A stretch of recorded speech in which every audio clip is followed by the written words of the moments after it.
घाउ बोल्दैन, घाउ बोल्दैन, तर यसले हरेक रात कुर्लन्छ।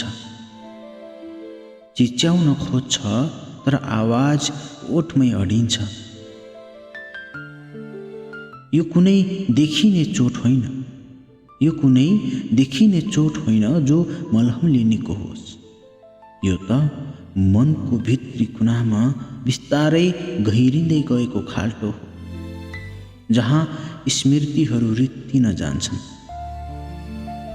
कसैले सोध्छ दुख्छ, कसैले सोध्छ दुख्छ, ओठले हाँस्छ, तर भित्र कतै कोही रुँदैछ, किनकि घाउ बोल्दैन, तर मौनताले धेरै कथा सुनाउँछ। बिस्तारै समयले ढाक्छ, बिस्तारै समयले ढाक्छ, तर कहिलेकाहीँ रातको अँध्यारोसँगै फेरि पोल्छ, फेरि बल्झिन्छ। घाउ त पुरानो हुन्छ, तर यादहरू सदा बहार रहन्छन्, किनकि घाउ बोल्दैन।